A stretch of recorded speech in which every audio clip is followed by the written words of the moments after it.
Assalamualaikum warahmatullahi wabarakatuh. Perkenalkan, nama saya Anissa Cahyani, NPM 2112221089. Pada kesempatan ini, saya akan memaparkan hasil kerja praktek yang saya laksanakan di proyek pembangunan gedung kosan Jatiluhur Jatinangor.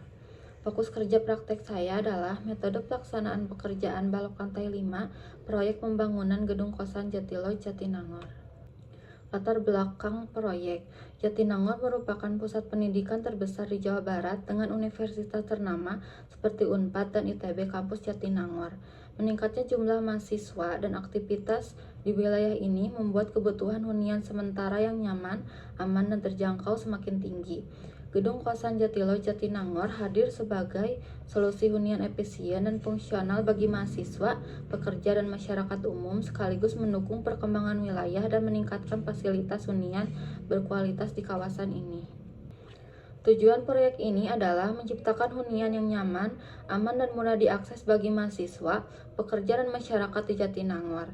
Pembangunan gedung kos dirancang memenuhi permintaan akomodasi yang terus meningkat, menyediakan fasilitas terstruktur dan fungsional, serta mendukung aktivitas sehari-hari penghuni.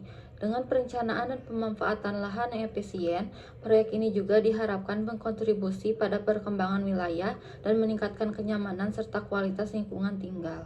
Proyek pembangunan gedung kosan Jatiluhur Jatinangor berlokasi di Jalan Raya Jatinangor nomor 122, Kecamatan Jatinangor, Kabupaten Sumedang, Jawa Barat.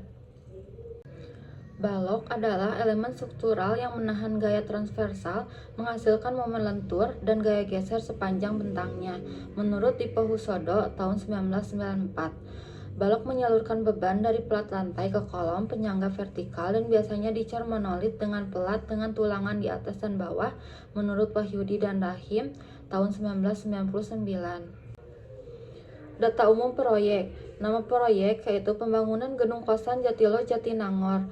Lokasi proyek berada pada Jalan Raya Jatinangor nomor 122, Kecamatan Jatinangor, Kabupaten Sumedang, Jawa Barat. Luas bangunan yaitu 3.437,105 mm persegi. Luas lahan yaitu 1.170 meter persegi. Jumlah lantai yaitu 6 lantai dan 1 basement. Mulai pekerjaan proyek ini yaitu pada tanggal 18 Agustus 2024. Waktu pelaksanaan dari tanggal 11 Agustus 2024 sampai 21 Februari 2026, yaitu selama 560 hari. Anggaran dana pada proyek ini berkisar 22 miliar rupiah. Struktur bagan proyek. Berikut merupakan struktur bagan proyek pada pembangunan kosan Jatiluhur Jatinangor. Yang pertama adalah pemilik proyek adalah individu atau instansi yang memiliki proyek dan memberikan pelaksanaan kepada pihak lain sesuai kontrak. Owner pada proyek ini adalah PT Lcom Engineering. Kemudian manajemen konstruksi, yaitu proses perencanaan, pengorganisasian, pengarahan, dan pengendalian seluruh aspek proyek. Pada proyek ini yaitu CP Sosun Dev. Pekerja lapangan yaitu tenaga kerja yang berada di lokasi proyek secara langsung melaksanakan pekerjaan konstruksi. Berikut merupakan struktur organisasi pada proyek pembangunan kosan Jatiluhur Jatinangor. Pada time schedule ini, pekerjaan dimulai dari pekerjaan persiapan, pekerjaan utama, hingga pekerjaan akhir, dengan durasi yang disesuaikan dengan kondisi lapangan dan volume pekerjaan. Pembagian waktu tersebut bertujuan agar pelaksanaan proyek dapat mencapai target yang telah ditetapkan. Selain itu, time schedule juga digunakan sebagai alat monitoring untuk membandingkan antara rencana dan pelaksanaan di lapangan. Apabila terjadi keterlambatan atau perbedaan, maka dapat dilakukan evaluasi dan penyesuaian jadwal agar proyek tetap berjalan sesuai rencana. Data perencanaan balok. Balok yang digunakan yaitu balok 1 berukuran 350 x 550, balok kedua 250 x 350, dan balok ketiga yaitu 200 x 300. Berikut merupakan data perencanaan penempatan balok di lantai 5. Pada pekerjaan balok digunakan beberapa material utama, yaitu material pertama adalah besi tulangan ulir diameter 19 mm dan 13 mm yang berfungsi sebagai tulangan utama balok untuk menahan gaya lentur akibat beban yang bekerja. Selanjutnya digunakan besi tulangan polos diameter 12 mm dan 10 mm. Sebagai tulangan sengkang, tulangan ini berfungsi menahan gaya geser serta menjaga posisi tulangan utama agar tetap sesuai dengan perencanaan struktur. Untuk membentuk balok adalah beton ready mix K300, yaitu beton dengan mutu tekan rencana 300 kg per cm persegi. Beton ini diproduksi di batching plant sehingga mutu lebih terkontrol dan konsisten serta mempercepat proses pengecoran terutama pada pekerjaan balok di lantai tinggi. Selain itu digunakan air yang berfungsi dalam proses pengecoran dan perawatan beton agar mutu beton tetap terjaga. Kemudian bendrat yang digunakan untuk mengikat tulangan supaya tidak bergeser saat pemasangan maupun pengecoran. Dan terakhir adalah paku yang berfungsi dalam perakitan serta penguatan backcasting agar tetap stabil selama proses pengecoran berlangsung. Pada pekerjaan balok digunakan beberapa alat, yaitu alat pertama adalah bar cutter yang digunakan untuk memotong besi tulangan sesuai ukuran pada gambar kerja. Penggunaan alat ini membantu mempercepat proses pembesian serta menghasilkan potongan besi yang lebih rapi dan presisi dibandingkan pemotongan manual. Selanjutnya adalah ball bender yang berfungsi untuk membengkokkan besi tulangan sesuai bentuk dan sudut yang direncanakan. Dengan alat ini, perbentukan sengkang dan tulangan balok dapat dilakukan lebih akurat sehingga mutu pekerjaan pembesian tetap terjaga. Alat berikutnya adalah konkrit vibrator yang digunakan setelah proses pengecoran. Alat ini berfungsi memadatkan beton dengan cara mengeluarkan rongga udara di dalam beton sehingga beton menjadi lebih padat, kuat, dan memiliki kualitas yang lebih baik. Kemudian digunakan concrete pump, yaitu alat untuk menyalurkan beton dari truk mixer ke lokasi pengecoran balok. Concrete pump sangat membantu terutama pada pekerjaan di lantai tinggi atau area yang sulit dijangkau serta mempercepat proses pengecoran di lapangan. Selain itu, digunakan scaffolding sebagai perancah sementara. Scaffolding berfungsi sebagai akses kerja bagi pekerja, menunjang keselamatan kerja di ketinggian, serta membantu kestabilan pekerjaan backcasting dan pengecoran. Berikutnya adalah metode pelaksanaan pekerjaan balok. Yang pertama ada pekerjaan pembesian balok, yaitu pemotongan besi tulangan. Pemotongan dilakukan batang per batang sesuai ukuran gambar kerja. Besi tulangan dipilah berdasarkan diameter dan panjang di meja pembengkok.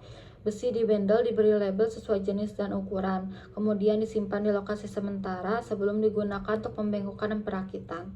Selanjutnya pembengkokan besi tulangan dilakukan sesuai gambar kerja, menyesuaikan diameter minimum jarak antar tulangan dan panjang penyaluran. Kemudian memastikan bentuk dan dimensi tulangan sesuai standar perencanaan struktur. Selanjutnya perakitan tulangan balok dilakukan langsung di lokasi proyek, terdiri dari tulangan utama dan tulangan sengkang sesuai dengan gambar kerja.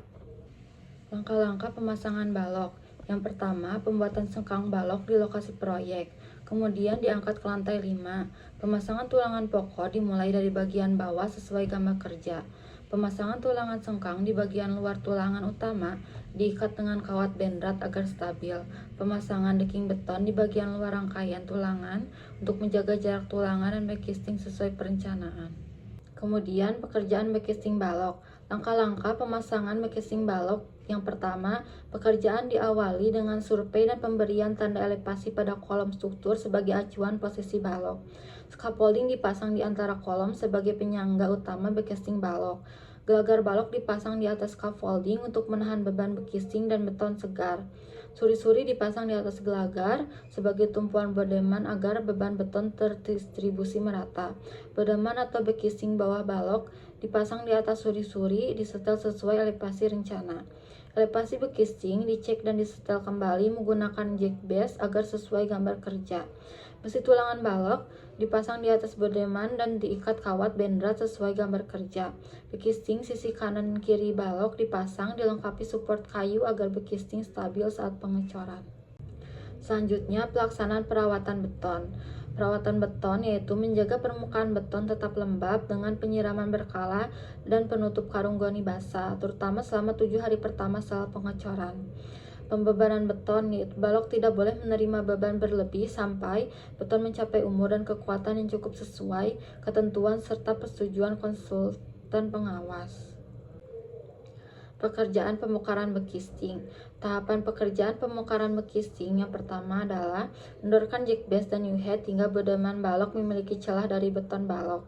Kemudian lepaskan bodeman balok secara perlahan menggunakan linggis hingga lepas sepenuhnya dari beton. Lepaskan kawat pengikat pada suri-suri, lalu turunkan suri-suri satu persatu dengan hati-hati, tidak boleh dijatuhkan. Kemudian periksa baton blok untuk memastikan tidak ada material seperti kaso atau pilwood yang masih menempel atau terjepit. Kemudian bongkar susunan scaffolding setelah seluruh suri-suri dan gelagar diturunkan dan area balok bersih. Kemudian bersihkan area kerja dari sisa material dan sampah hasil pembongkaran. Permasalahan pada proyek ini yaitu pengecoran beton balok di lantai atas menjadi tantangan karena tidak dapat dilakukan manual dari lantai bawah. Proyek menggunakan concrete pump untuk memastikan beton tercurah merata sesuai spesifikasi. Pekerjaan ini membutuhkan perencanaan posisi pipa, pengaturan aliran beton, dan koordinasi tim, serta pengawasan mutu agar tidak terjadi ketidakmerataan atau cacat pada balok. Hal ini menekankan pentingnya alat bantu yang tepat, koordinasi tim, dan kontrol kualitas dalam konstruksi bertingkat. Kesimpulan, pekerjaan balok lantai 5 mencakup persiapan bahan alat, pembesian, pemasangan bekisting, pengecoran beton, hingga pemadatan yang semuanya dilakukan sesuai standar konstruksi beton bertulang untuk menjamin mutu beton sesuai rencana. Penggunaan concrete pump sangat membantu karena pekerjaan dilakukan di lantai tinggi, memudahkan distribusi beton secara merata, dan menjaga kualitas pengecoran agar tidak terjadi ketidakmerataan atau cacat. Koordinasi yang baik antara pekerja, mandor, dan pengawas lapangan sangat penting untuk memastikan pekerjaan berjalan lancar, sesuai jadwal, dan sesuai gambar kerja. Penerapan keselamatan kerja K3 sangat diperlukan untuk mencegah risiko kecelakaan, terutama di area kerja yang tinggi, sehingga keselamatan tim tetap terjaga.